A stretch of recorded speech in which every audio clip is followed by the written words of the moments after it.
ना इधर ना उधर, हर खबर की पूरी खबर, ना लाग लपेट ना ही खबरों में खोट। आप देख रहे हैं एबीपी रिपोर्ट और मैं हूं आपके साथ शीरी।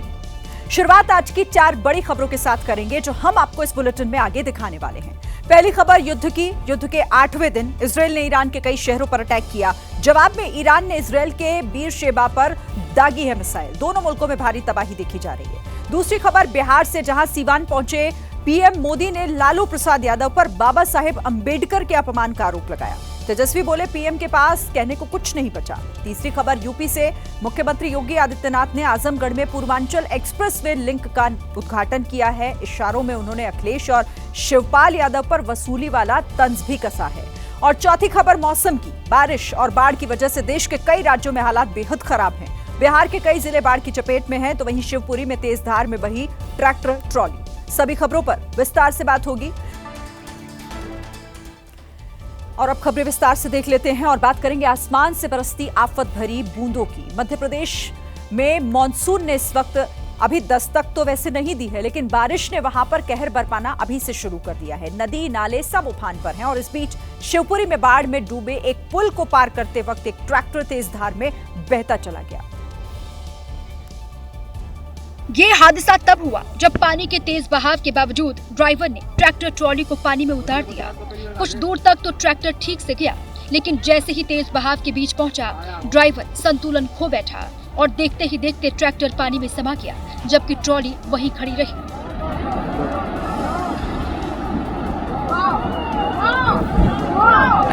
ये घटना कुंवरपुर गांव के पास हुई, जिसके बाद वहां अफरा तफरी मच गई, क्योंकि ट्रैक्टर पर 4 लोग सवार थे।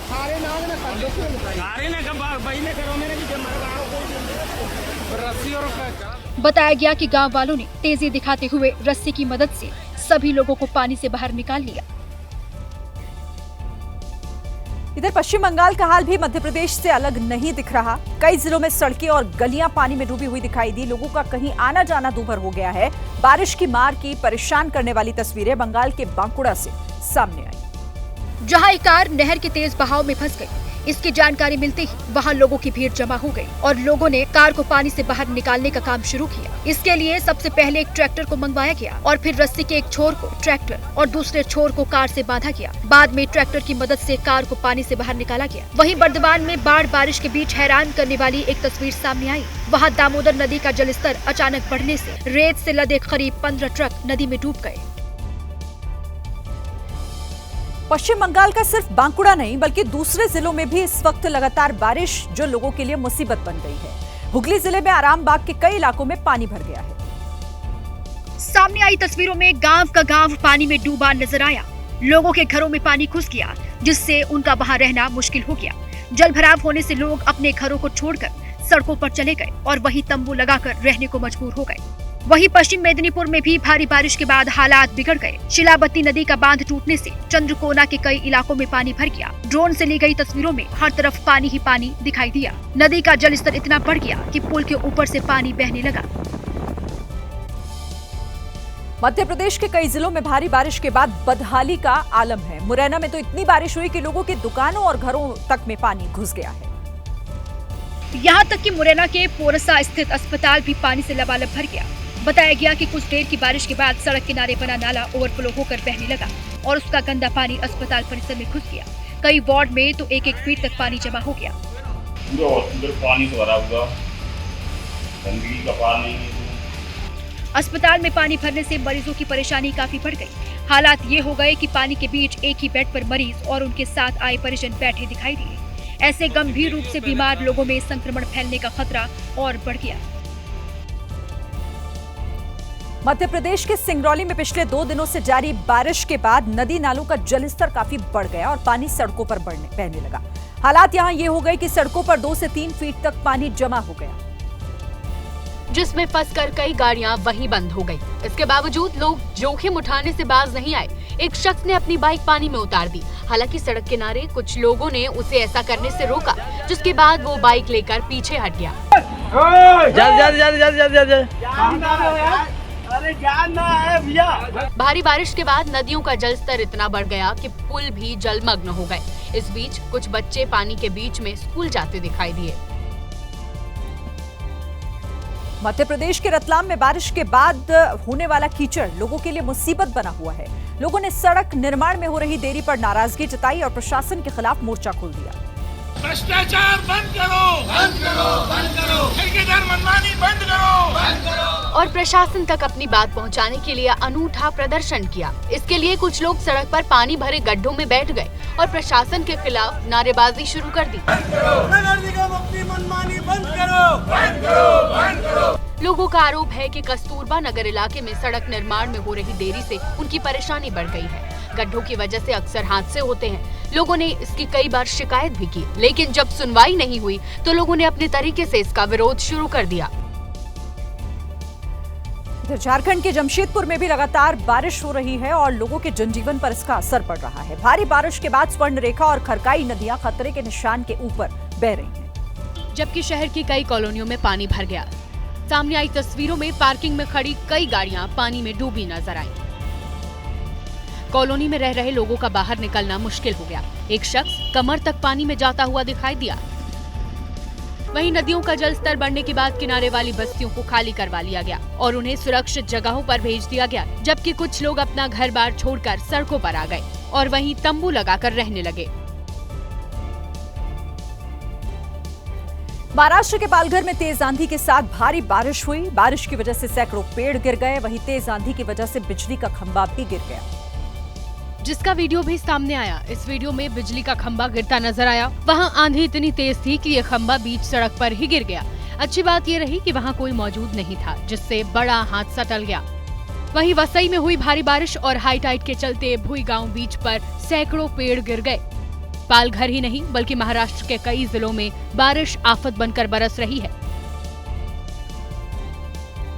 हिमाचल प्रदेश में मानसून सक्रिय होते ही मौसम ने रौद्र रूप दिखाना शुरू कर दिया है। राजधानी शिमला सहित कई क्षेत्रों में भारी बारिश की वजह से लैंडस्लाइड की घटनाएं सामने आई। शिमला के हाट कोटी में भी लैंडस्लाइड हुआ, जिसका वीडियो भी सामने आया।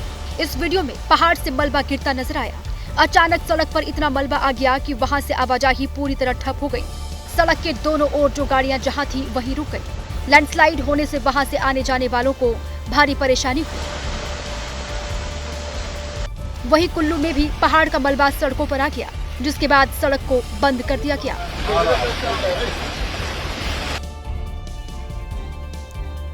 उत्तर प्रदेश के बाराबंकी में एक नीली बत्ती वाले गैंग का भंडाफोड़ किया गया।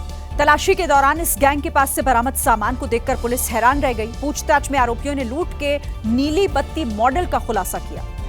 पुलिस की गिरफ्त में खड़े ये तीनों इस कार पर नीली बत्ती लगाकर चलते थे और खाकी वर्दी में ट्रक वालों से न सिर्फ वसूली करते थे बल्कि लूटपाट को भी अंजाम दिया करते थे। ये सारा सामान लूटपाट का है। पिछले दिनों देवा थाना क्षेत्र में माल लदे ट्रक से इन चोरों ने मोटर पार्ट्स और लाइट्स की चोरी की थी, जिसके बाद पुलिस इनकी तलाश में जुट गई और जाल बिछाकर आदिल, बचराज और सद्दाम नाम के इन चोरों को पकड़ लिया। इनके पास से पुलिस ने न सिर्फ चोरी का माल बरामद किया बल्कि अवैध तमंचे के साथ चोरी में इस्तेमाल कार को भी जब्त कर लिया। पुलिस के मुताबिक ये तीनों पहले भी चोरी और लूट की कई घटनाओं को अंजाम दे चुके हैं।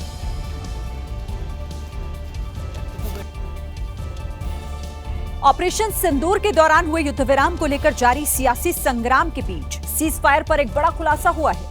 सीज फायर के बाद ट्रंप 14 बार भारत पाकिस्तान के बीच युद्ध रुकवाने का क्रेडिट ले चुके हैं, लेकिन पाकिस्तान के डिप्टी पीएम के कबूलनामे के बाद युद्ध विराम का सच सामने आ गया। यही नहीं, इशाक डार के बयान से पाकिस्तान के प्रधानमंत्री शहबाज शरीफ की पोल खुल गई। पाकिस्तान के पीएम ने कहा था कि भारत की ओर से सीज फायर की मांग की गई थी, लेकिन पाकिस्तान के डिप्टी पीएम ने एक टीवी इंटरव्यू में यह मान लिया कि भारत ने सीज फायर की मांग नहीं की, पाकिस्तान की ओर से पहल की गई। पाकिस्तान की डिप्टी पीएम इशाक डार ने यह भी माना है कि सीज फायर कराने में सऊदी प्रिंस की भूमिका थी। इशाक डार ने यह भी कहा कि भारत के दौरान हमले के दौरान पाकिस्तान के कहने पर ही सऊदी प्रिंस ने भारत से सीज फायर के मुद्दे पर बात की थी। विपक्ष के सवाल और ट्रंप के दावे के बीच पाकिस्तानी डिप्टी पीएम इशाक डार ने एक पाकिस्तानी चैनल को दिए इंटरव्यू में सीज फायर का सच कबूल किया। जहां तक वो क्रेडिट तो देखे, किसी ने तो आउटरीच करनी थी ना, इंडिया ने हमें डायरेक्ट भी तो फोन करके नहीं कहना था। तो जो सेक्रेटरी रूबियो है वो कोई 2-3 दफा प्राइम मिनिस्टर साहब से बात उन्होंने सारे प्रोसेस में की, 2 दफा मेरे साथ की, 1-2 दफा उन्होंने अपना आर्मी चीफ साहब से की। इशाक डार ने इस बात को भी स्वीकार किया कि 6-7 मई की रात में भारत ने नूर खान एयरबेस पर, शेरकोट एयरबेस पर जोरदार अटैक किया।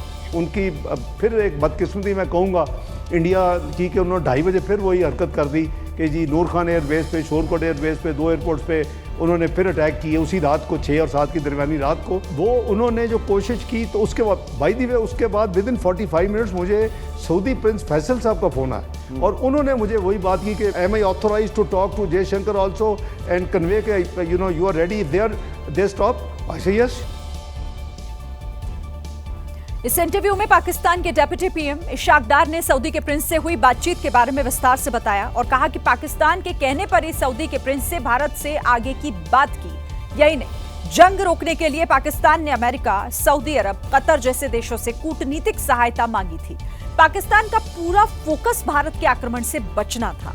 पाकिस्तान भारत से किसी भी सूरत में लड़ना नहीं चाहता था। इशाक डार ने जब सऊदी प्रिंस से कह दिया कि पाकिस्तान सीज फायर के लिए तैयार है, उसके बाद सऊदी ने क्या किया उसके बारे में भी इशाक डार ने अपने इंटरव्यू में खुलकर बताया। Yes brother you can. और उन्होंने मुझे वापस फ़ोन भी किया। मैं प्रिंस फैसल ने को 20-25 में फ़ोन किया कि मैंने जयशंकर साहब को ये कह दिया। तो बात यह है कि अगर ये उन्होंने अपना किरदार अदा किया है और वो क्रेडिट लेते हैं, 13 दफ़ा ले लें, 130 दफ़ा ले लें, हमें उसको वेलकम करना चाहिए। इससे पता चलता है कि भारत और पाकिस्तान के बीच तनाव कम करने की कोशिश में सऊदी ने एक शांत लेकिन महत्वपूर्ण भूमिका निभाई। डार का कबूलनामा प्रधानमंत्री शहबाज शरीफ और पाकिस्तान के फील्ड मार्शल मुनीर के युद्ध विराम के तुरंत बाद किए गए दावों का भी खंडन करता है, जिन्होंने दावा किया था कि पाकिस्तान ने भारत को कड़ा जवाब दिया। लेकिन सच तो यह है कि भारत के डर से पाकिस्तान ने कई देशों की मदद से एक तरह से सरेंडर कर दिया था। पाकिस्तानी डेप्यूटी पीएम इशाक डार के कबूलनामे के बाद बीजेपी ने विपक्ष पर निशाना साध दिया। इशाक डार के वीडियो शेयर कर बीजेपी के नेताओं ने कांग्रेस से कहा कि उनके नेताओं को सीजफायर की सच्चाई देखनी चाहिए। बीजेपी नेता अमित मालवीय ने सोशल मीडिया प्लेटफॉर्म पर इशाक डार के वीडियो को शेयर करते हुए लिखा कि पाकिस्तान ने माना है कि उसे मारा गया था। पाकिस्तान ने ये भी माना कि भारत को रोकने के लिए वो अमेरिका और सऊदी के पास गया था। पाकिस्तान ने ये भी स्वीकार किया कि ट्रंप अकेले लॉबिंग नहीं कर रहे। अमित मालवीय के बाद बीजेपी नेता CR केशवन ने कांग्रेस पर निशाना साधा। उन्होंने एक पोस्ट में लिखा, क्या कांग्रेस पार्टी उप प्रधानमंत्री इशाक डार की बात सुन रही है? जब वे स्वीकार करते हैं कि नूर खान एयरबेस पर हमला हुआ था और कैसे पाकिस्तान भारत को रोकने के लिए सऊदी और अमेरिका से भीख मांग रहा था। पाकिस्तान यह भी कह रहा है कि ट्रंप अकेले श्रेय के हकदार नहीं थे। इस कबूलनामे से कांग्रेस की डर्टी ट्रिक्स डिपार्टमेंट और उनके झूठे फर्जी प्रचार का फिर से पर्दाफाश हुआ है। IIT गुवाहाटी के वैज्ञानिकों ने एक ऐसी सस्ती तकनीक विकसित की है जो सिर्फ 20 रुपए में 1000 लीटर भूजल को पीने लायक बना देती है। यह सिस्टम 94% आयरन और 89% फ्लोराइड को अलग करके पानी को पीने लायक बनाता है। इस तकनीक के जरिए रोजाना 20,000 लीटर पानी साफ किया जा सकता है। इस तकनीक में देखरेख की बेहद कम जरूरत पड़ती है। इसमें हर 6 महीने में सिर्फ एक बार इलेक्ट्रोड बदलने की जरूरत पड़ती है और ये करीब 15 साल तक कारगर है। फिलहाल असम के चांगसारी में ये प्रोजेक्ट लगाया गया है और वहां पर बड़ी संख्या में लोगों को इससे शुद्ध जल मिल रहा है। ये तकनीक उन जगहों के लिए वरदान साबित हो सकती है जहां पर भूजल में फ्लोराइड और आयरन की समस्या गंभीर देखी जाती है। यूपी के मुख्यमंत्री योगी आदित्यनाथ ने आज आजमगढ़ में गोरखपुर लिंक एक्सप्रेसवे का भव्य लोकार्पण किया। एक्सप्रेसवे करीब 91 किलोमीटर लंबा है, जिसे बनाने में 7,000 करोड़ की लागत आई है। इस दौरान मुख्यमंत्री ने विपक्ष पर जमकर वार किए। हालांकि जब संबोधन में सैफई का नाम आया तो पता चला कि मुख्यमंत्री का इशारा किस ओर था। टेंडर कर दिए गए थे 15,200 करोड़ के। एक्सप्रेसवे की चौड़ाई थी मात्र 110 मीटर। वे विकास नहीं करते थे, वे तो मुंबई की डी कंपनी को पालते थे, डी कंपनी को पार्टनरशिप करते थे। योगी आदित्यनाथ यहीं नहीं रुके। प्रदेश में बिना सिफारिश हो रही भर्तियों के लिए जहां अपनी पीठ थपथपाई, वहीं 2017 से पहले का जिक्र कर चाचा भतीजे को निशाने पर लिया। 2017 के पहले हुआ होता तो चाचा और भतीजा झोला लेकर के वसूली के लिए निकल गए होते। वहां पर भी भेद होता था। पैसा लेकर के किसी की भर्ती नहीं होती थी, उसके बगैर तो होती ही नहीं थी। योगी आदित्यनाथ ने प्रधानमंत्री नरेंद्र मोदी के कामों की भी जमकर तारीफ की। आज प्रधानमंत्री नरेंद्र मोदी ने बिहार और ओडिशा का दौरा किया। दोनों जगह उन्होंने रोड शो किया और जनसभा को संबोधित किया। बिहार में सिवान की सरजमी से पीएम ने 10,000 करोड़ से ज्यादा रुपए की 28 परियोजनाओं का शिलान्यास और उद्घाटन किया, जिसके तहत उन्होंने पटना गोरखपुर वंदे भारत ट्रेन का उद्घाटन किया। 400 करोड़ से अधिक लागत की वैशाली देवरिया रेल लाइन की शुरुआत की। 53,000 से ज्यादा बेघर लोगों के लिए आवास के लिए पहली किश्त जारी की। पीएम आवास योजना के तहत हजारों लाभार्थियों को चाबियां सौंपी गई। स्वच्छ पेयजल के लिए 3,000 करोड़ से ज्यादा लागत वाली योजनाओं की आधारशिला रखी। इसके अलावा 5900 करोड़ की लागत से नमामि गंगे परियोजना से जुड़े हुए सीवरेज ट्रीटमेंट प्लांट और जलापूर्ति के कई प्रोजेक्ट का लोकार्पण और शिलान्यास प्रमुख रूप से शामिल है। बिहार में कुछ समय बाद चुनाव होने हैं। ऐसे में पीएम मोदी सौगातों के बहाने विरोधियों पर वार करना नहीं भूले हैं। बिहार की धरती पर पीएम मोदी ने बिहार की जनता को सतर्क रहने की हिदायत देते हुए आरजेडी और कांग्रेस को घेरा। ये लोग बेहाल इंफ्रास्ट्रक्चर, माफिया राज, गुंडा राज और भ्रष्टाचार के पोषक रहे। पीएम मोदी ने लालू और राहुल के खिलाफ चिरपरिचित परिवारवाद वाला हथियार भी चलाया।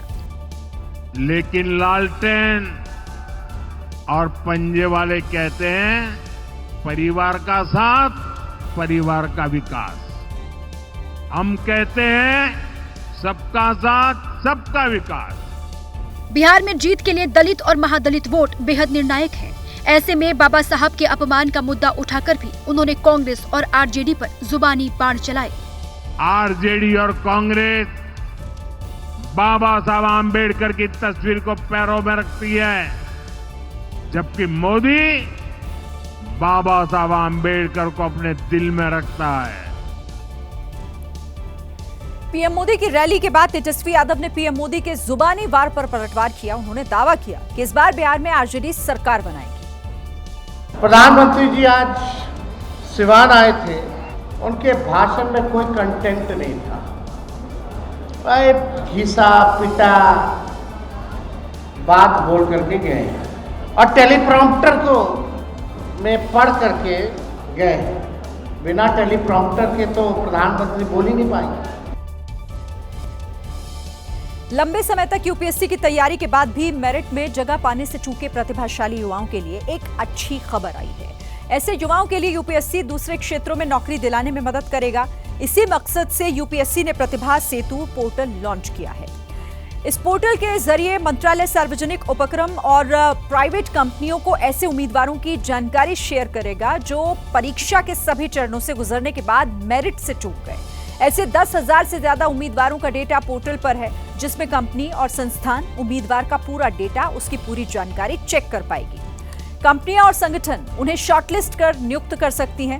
हालांकि सिर्फ उन्हीं उम्मीदवारों का डेटा कंपनियों को मिलेगा जिन्होंने यूपीएससी परीक्षा में आवेदन के समय अपना डेटा शेयर करने की इजाजत दी होगी। इस तरह से कंपनी अपनी जरूरत के हिसाब से प्रतिभावान उम्मीदवारों को पोर्टल के जरिए चुन सकेंगी। प्रतिभा सेतु पोर्टल पर अभी सिर्फ 8 परीक्षाएं शामिल हैं, जिनमें सिविल सेवा, इंजीनियरिंग सेवा, संयुक्त चिकित्सा सेवा जैसी परीक्षाएं शामिल हैं।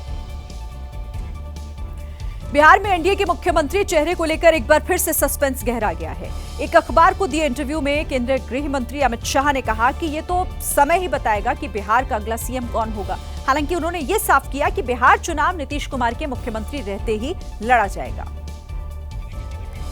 तो अमित शाह के इस बयान के बाद बिहार का सियासी पारा भी चढ़ गया है। लालू यादव की पार्टी आरजेडी ने दावा किया कि बीजेपी अगली बार नीतीश कुमार को मुख्यमंत्री नहीं बनाएगी। अब तो केंद्रीय गृह मंत्री आदरणीय श्री अमित शाह जी ने एक समाचार पत्रों को दिए अपने इंटरव्यू में स्पष्ट कर दिया कि नीतीश जी के मुख्यमंत्री रहते चुनाव लड़ेंगे, लेकिन चुनाव के बाद मुख्यमंत्री कौन होगा समय बताएगा। यह स्पष्ट है पूरी तरह से बीजेपी नीतीश जी को मुख्यमंत्री की कुर्सी से हटाएगी। इसलिए अब आदरणीय नीतीश कुमार जी कोई फैक्टर है ही नहीं और बीजेपी भी उन्हें खत्म कर देगी, उनकी पार्टी को, उनको कुर्सी से हटाएगी। यह स्पष्ट आदरणीय अमित शाह जी ने कर दिया। आरजेडी के बयान पर जेडीयू का रिएक्शन भी सामने आया है। पार्टी के प्रवक्ता राजीव रंजन ने कहा है कि चुनाव के बाद नीतीश कुमार ही मुख्यमंत्री बनेंगे। मैंने तो बयान देखा नहीं, लेकिन ये पूरी तरह से तय है हम बिहार के मुख्यमंत्री नीतीश कुमार जी के नेतृत्व में चुनाव लड़ेंगे। बिहार का जो अगला जनादेश होगा उसमें विकास कार्यों की बड़ी अहम भूमिका होने जा रही है, इसलिए हम आश्वस्त हैं। उनके नेतृत्व में ही हम चुनाव लड़ेंगे और वही अगले मुख्यमंत्री। अब जंग की खबरें आपको दिखाते हैं। इजरायल और ईरान जंग के 8वें दिन भी दोनों तरफ से बमबारी जारी है। अमेरिका के सपोर्ट से इजरायल ने जंग शुरू तो कर दी, लेकिन अब ईरान भी उस पर भारी पड़ रहा है। आज ईरान ने इजरायल में माइक्रोसॉफ्ट की बिल्डिंग के करीब हमला कर दिया। हमले के बाद उठने वाला काला धुआं आपके सामने है। अमेरिकी कंपनी माइक्रोसॉफ्ट के दफ्तर पर हमले से जंग भड़कने की आशंका है। इससे पहले ईरान ने इजरायल के स्टॉक एक्सचेंज को भी निशाना बनाया था, वहां भी इसी तरीके की तबाही दिखी थी। उससे भी भयंकर हमला इजरायल के एक अस्पताल में किया गया, जिसका बदला लेने की इजरायल ने कसम खा रखी है। अमेरिका की धमकी के बाद कल से शुरू हुआ ईरान का इंतकाम आज भी जारी रहा। ईरान ने इजरायल की राजधानी तेल अवीव से टारगेट हटाकर अब दूसरे शहरों को निशाना बनाना शुरू कर दिया है। और सबसे बड़ी तबाही उसने दक्षिणी इजराइल के बीरशेबा शहर में मचाई। ईरान की मिसाइलें शहर पर गिरी तो आग की लपटों ने शहर को घेर लिया। नीचे जल रही ये कोई घास फूस नहीं, बल्कि उन इजरायलियों की गाड़ियां हैं जो दफ्तर के बाहर खड़ी थी। अपने एयर डिफेंस सिस्टम पर भरोसा रखने वाली इजराइल की जनता के पास इन जलती हुई गाड़ियों का वीडियो बनाने के अलावा कोई रास्ता बचता नहीं।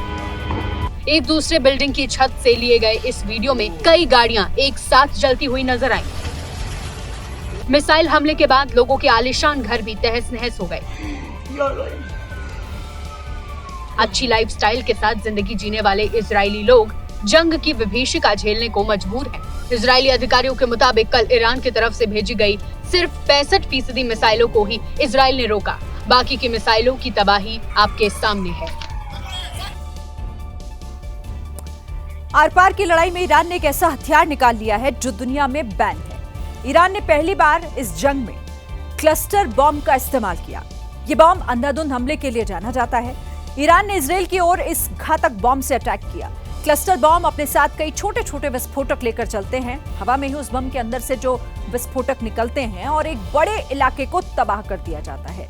इस बम से निकलने वाले छोटे छोटे विस्फोटकों का रेडियस 8 किलोमीटर तक का होता है। ऐसे ही घातक हथियारों से ईरान लगातार वार कर रहा है। रात होते ही ईरान की मिसाइलों का इजराइल की ओर आना शुरू हो जाता है। एक एक कर धुआं उठती हुई मिसाइलें इजराइल की ओर जाकर वहां तबाही का मंजर पैदा कर रही हैं।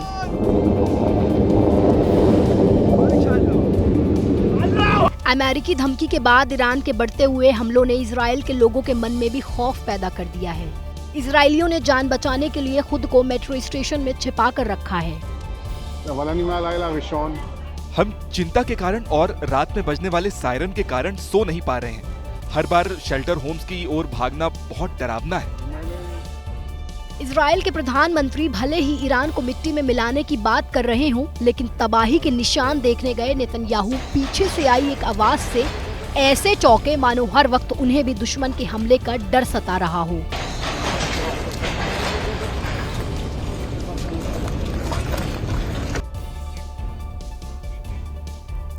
इजरायल के लिए एक और चिंता की बात यह है कि ईरान ने अपना एयर डिफेंस भी वापस हासिल कर लिया है। यह दावा खुद ईरान ने ही किया। उसने कहा है कि अब हमने दोबारा अपना एयर डिफेंस एक्टिवेट कर लिया है। अब हमारी सेना इजरायल के फाइटर जेट्स को हमले से पहले ही रोक सकती है। हालांकि इजरायल के हमले रोकने में अभी भी वो उतना सक्षम नहीं है। इजरायल मिलिट्री ने ईरान के डिफेंस सिस्टम और लॉन्चर्स पर हमला करने वाला एक वीडियो जारी किया। एक बार फिर उन्होंने ईरान को बड़ा नुकसान पहुंचाने का दावा किया। इजरायल ने ईरान की तरफ से आने वाले ड्रोन्स को भी इंटरसेप्ट कर उसे तबाह कर दिया। ईरान के ड्रोन्स को तबाह करने का वीडियो सबूत इजरायल के मिलिट्री ने दुनिया के सामने रखा है। तेहरान के आसमान में 9000 मीटर ऊंचाई पर ऑपरेशन चलाने वाले इजरायल के पायलट ने अपनी स्ट्रैटेजी दुनिया को बताई। We have done in the first 24 hours is create that environment so that whichever surface to air threat we would face, we'd be able to make sure that our side wins. Iran के military इलाकों पर हमले के साथ Israel ने उसके nuclear ठिकानों के इर्द गिर्द भी बड़ी तबाही मचाई। एनिमेशन के जरिए अपने हमलों के बारे में दुनिया को बताया। वैसे अच्छी खबर तो अमेरिका भी इजराइल को नहीं दे रहा। इजराइल चाहता कि जितनी जल्दी हो सके अमेरिका आए, खामेनेई को मार दे और जंग खत्म हो जाए, लेकिन अमेरिका ऐसा नहीं कर रहा है। ट्रंप को अपनी न्यूक्लियर डील प्यारी है और इसीलिए अब वो ईरान को 2 हफ्तों का समय दे रहे हैं। ट्रंप ने कहा है कि वो 2 हफ्ते बाद बताएंगे कि जंग में अमेरिका जाएगा या फिर नहीं, और इस बीच अगर कोई डील होती है तो जंग भी खत्म हो सकती है। अब माना जा रहा है कि डील के लालच में अमेरिका ने इजराइल को अकेला छोड़ दिया है। मेरे पास राष्ट्रपति से सीधे संदेश हैं। वो कह रहे हैं कि मैं यानी राष्ट्रपति ट्रंप मानते हैं कि आने वाले दिनों में ईरान के साथ बातचीत होने या न होने की पर्याप्त संभावना है, इसलिए वो अगले 2 हफ्ते में फैसला लेंगे कि अमेरिका जंग में जाएगा या नहीं। यानी अगले 2 महीनों तक अमेरिका ने इजराइल को जंग की आग में अकेले ही झोंक दिया है। 2 हफ्तों तक इजराइल का साथ देने के लिए अमेरिका की सेना नहीं आएगी। इधर इजराइल के सैनिक अपनी जान की बाजी तो लगा ही रहे हैं, साथ में इजराइल की जेब भी खाली हो रही है। ईरान से लड़ने के लिए इजराइल हर दिन 6000 करोड़ से ज्यादा खर्च कर रहा है। आज लड़ाई का 8वां दिन है और इस हिसाब से अगर देखा जाए तो 8 दिनों में इजराइल ने करीब 50,000 करोड़ रुपए जंग में फूंक दिए हैं। गाजा की जंग ने पहले से उसे आर्थिक नुकसान पहुंचाया था। 2024 तक वहां करीब 6 लाख करोड़ खर्च हो गए और अब हालात ये है कि इजराइल को अपने विकास के कामों को छोड़कर रक्षा के क्षेत्र में ज्यादा खर्च करना पड़ रहा है। 2023 के बाद से उसने अपना रक्षा बजट बड़े स्तर पर बढ़ाया है। माना जा रहा है कि 2023 की तुलना में 2025 तक इजराइल अपना रक्षा बजट दोगुना कर देगा। इधर ईरान ने अमेरिका के आगे झुकने से एक बार फिर इनकार कर दिया है। उनके विदेश मंत्री ने कहा है कि जब तक इजराइल हमले करता रहेगा तब तक कोई भी डील नहीं होगी। 8 दिन हो चुके हैं, ईरान की ऐंठ अभी तक नहीं गई है। वो लगातार अमेरिका की आंख में आंख डालकर उसे ललकार रहा है। माना जा रहा है कि अब जब अमेरिका इजराइल के साथ कंधे से कंधा मिलाकर खड़ा है तो ईरान का सपोर्ट करने के लिए रूस और चीन जैसे देश सामने आ गए हैं। इन दोनों देशों की तरफ से ईरान को अच्छी खासी बैकिंग मिल रही है। इसी की वजह से ईरान अमेरिका को आंखें दिखा रहा है। देखिए, रूस ने अमेरिका को कह दिया है कि अगर उसने ईरान पर हमला किया तो अच्छा नहीं होगा। अगर ऐसा होता है तो मिडिल ईस्ट में अशांति आ जाएगी। इजरायली हमलों से परमाणु आपदा शुरू होने का खतरा है। दूसरी तरफ चीन तो एक कदम आगे निकल गया। खबरें हैं कि पिछले कुछ दिनों में चीन के 3 कार्गो प्लेन ईरान पहुंचे हैं। इन प्लेन्स ने बीच हवा में अपने सेंसर स्विच ऑफ कर दिए और ईरान के एयर स्पेस में पहुंच गए। माना जा रहा है कि इस कार्गो विमान के जरिए ईरान को मदद भेजी गई है। ईरान के पास भले ही अमेरिका के विरोधियों का सपोर्ट हो, लेकिन इजराइल की युद्ध नीति ईरान से कहीं ज्यादा एडवांस है। जंग की तैयारी इजराइल बहुत पहले से कर रहा था। इसके लिए उसने अपनी एक सीक्रेट एजेंट को सालों पहले ईरान भेज दिया था। इजराइल की यह हसीना ईरान में जासूस थी। उसने कई वर्षों तक ईरान के सैन्य अफसरों की खुफिया जानकारी निकाली। उसी के इनपुट के आधार पर इजराइल ने ईरान के मिलिट्री लीडरशिप को खत्म कर दिया। आज पूरी दुनिया में उस हसीना की चर्चा है। उस हसीना का नाम है कैथरीन पेरेज शेकेट। इजराइल की सीक्रेट सर्विस मोसाद की एजेंट कैथरीन ईरान में एक न्यूज एंकर के रूप में काम करती थी। उसने ईरान के पूर्व राष्ट्रपति रईसी का इंटरव्यू तक किया था। बताया गया कि 2 साल पहले इस महिला जासूस ने ईरान में पैठ बनाई, यहूदी होने के बावजूद शिया इस्लाम कबूल किया और देश के बड़े अधिकारियों तक पहुंच बना ली। इसके बाद एक एक कर इन अधिकारियों की खुफिया जानकारी इजराइल की सेना को दी गई। यही वजह रही कि इजराइल ने जंग के शुरुआती दिनों में सटीक निशाना साधकर सभी सैन्य अफसरों को मार डाला। हुस्न के जाल में फंसी ईरान की हुकूमत ने बाद में जब छानबीन की तब उन्हें इजराइल की जासूस का पता चला। और इसी के साथ ये थी आज की एबीपी रिपोर्ट। कल भी जारी रहेगी खबरों की खोज। तब तक के लिए आप देखते रहिए एबीपी न्यूज। नमस्कार।